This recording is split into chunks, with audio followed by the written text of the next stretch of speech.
Well, today I'm finally getting around to doing a project I've been meaning to do for years. Quite a few years ago, I made this rough stand, just threw it together in an hour or so to hold my oscillating sander. And I use this sander a lot.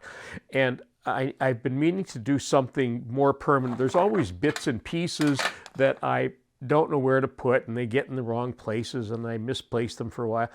This stand has all sorts of empty space underneath it. I used part of this to hold my clamps, and that worked okay, but I need to do something permanent. I have bits and pieces of hardwood around here. I have some beech and some oak and some maple, and I'm going to use all of those bits and pieces to make a really strong, firm stand for this, because I do move this stand around a lot. So that's the project for the day. Let's get started with cutting some legs. So to start off with, I have some 8/4 beech. I'm going to use this for the legs, and I'm going to run it quickly through the jointer and the planer just to clean up the edges a little bit, and then we'll run it through the table saw. So let's go over to the table saw.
The next thing I need to do is to trim all of these cross members to size, and I'm going to use 2.5 inches.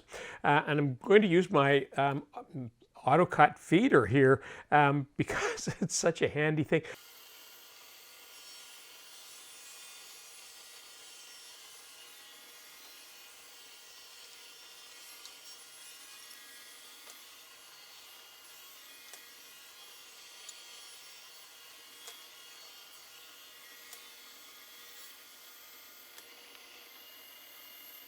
So there's all the legs together on my sliding miter, and I've put a square across the back there, and I often clamp these when I'm doing gang cutting so that I make sure that I get them all the same, exactly the same length.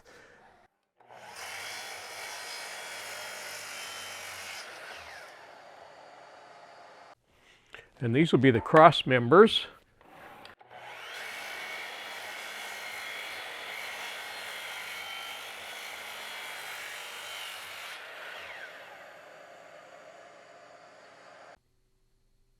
So to build this project, I'm going to be using Dowels. And the reason I'm using Dowels is because the cabinet that I'm building, I move around a fair bit. It lives in one location, but when I have to sand something larger, I have to move it out into the middle of my workshop. And Dowels have proven to be one of the strongest forms of joinery, and that's why I'm using them. I need something that's not gonna, a cabinet that's not gonna fall apart and get loose after a few moves, and Dowels are going to do that. I'm not going to show much about using Dowels with my Dowelmax here, because I have a video, an entire video dedicated to that, and that's shown up in this corner. Where is it? Right up here. There's a little emblem that comes up there, and you'll be able to click and watch that video so you see all about using my Dowelmax. But I'm going to start this just so you get a quick look at it. So the first thing I'm doing in this case, I'm lining up. I always use blue masking tape to line up my face joints, and I have a matching one on my Dowelmax, so I always know where I'm at with it. And in this case, I'm only going to drill 2 holes, one at the beginning and one 1/3 of the way in.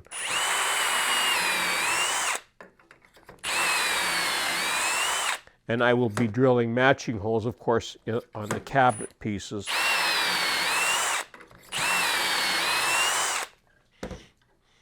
Okay, I've taken a few minutes now to put all of these pieces together. This is just a dry fit, but this is what the carcass is going to look like. And I've had to put a clamp in here because all of this is still all wobbly because it's just a dry fit. But you really need to do this to make sure that everything lines up and that everything is correct. And it still may come apart on me. But all right, so there it is. So that's what it's going to look like. I'm going to take some time now and take all of these parts apart and put them back together again. Okay, I've just applied glue to the other side. So we're going to do the final assembly here and get everything lined up. And initially it looks like it won't fit, but we already know it will. There we go.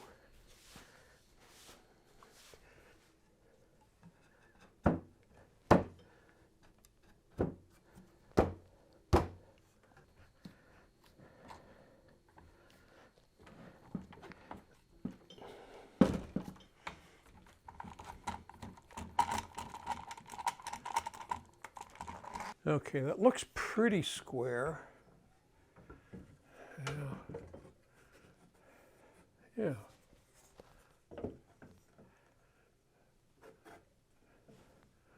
All right, that looks good.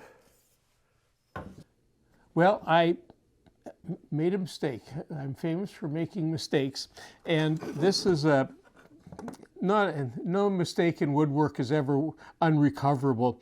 But here's what I did. When I glued the carcass together, I forgot that I wanted to cut a rabbet in this area, and that's so that the panel would fit inside here and it would be easy to install. But I forgot to cut that rabbet, and I went ahead and glued.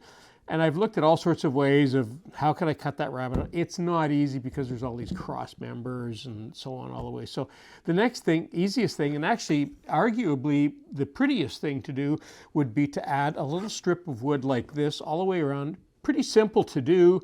I can pin it and glue it. It'll be super strong on there. And then I'll just put my side panels in there. Now I also have to cut a rabbet in the back, but that'll be easy. That's easy to do. But in the sides, not so much so. So I'm going to go with this, and I'm going to go back over to the table saw, and I've got the auto cut set up there, and I'll show you how I did that. And hopefully that's going to be able to cut these little pieces for me. Okay, so what I did to set the auto cut up is to just put a very thin piece of veneer in there. It's not sliding in there now, but it did fit in there a moment ago, so that I could just push the whole machine up and just butt it up against my fence, because my blade and fence is already preset. And now all I need to do is set the width or the height of the wood that I'm going to be pushing through, and I'm going to do that, and everything should fit through. So let's go and try this. We'll lock that in place, flip that around, give a little push on that, and that should be ready to go here.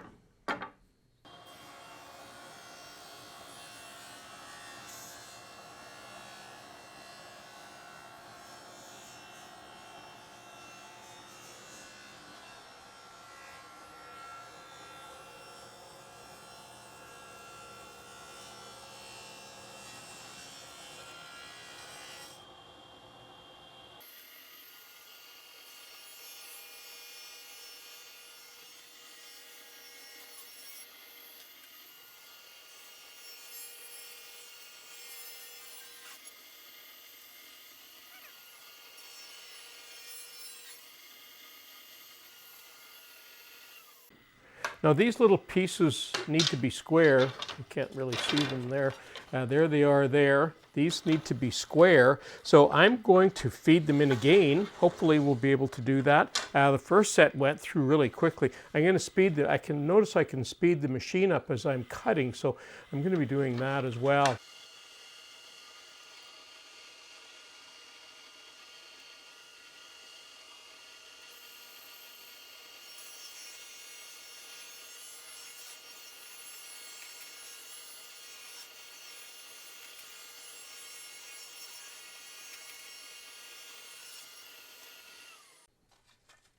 Wow,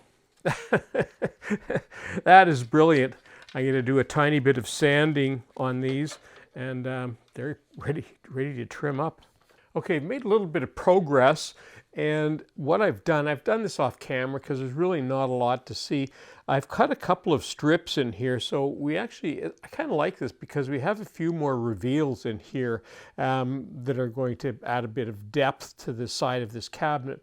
So what I'm going to do, I have cut the side panel here, and I'll be installing those in a little bit. But what I want to do first of all is I want to cut a rabbet along the top. So this is the back. This is the back of the cabinet, and I'm going to cut a rabbet all the way around here. But I'm going to take this off my workbench. My router isn't even plugged in yet. Everything's all set, ready to go. I just don't want to do it at this height because I'm going to get sawdust and chips blowing in at me, even with a face protector. So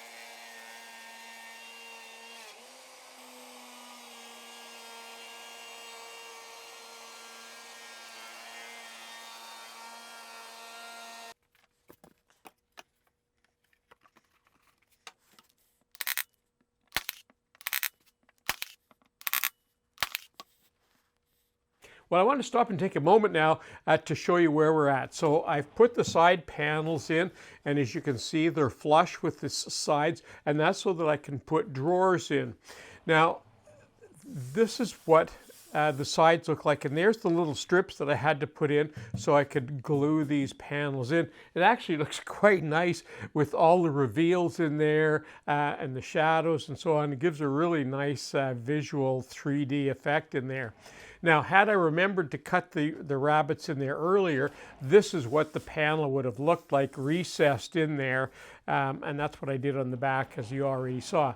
So that's what the panel looks like, and I'm going to stop this video at this point because the next time I'm going to be installing drawers, making drawers and installing drawers, and I've never done that on video yet. I have done that, of course, but not on video. So, and it's a longer process, not a super long video. It's actually fairly quick, but just the methodology and how you do it and how you set things up, it's a little bit of a different kind of video. So that concludes today's video. And next time when we come back, we'll be doing some drawers.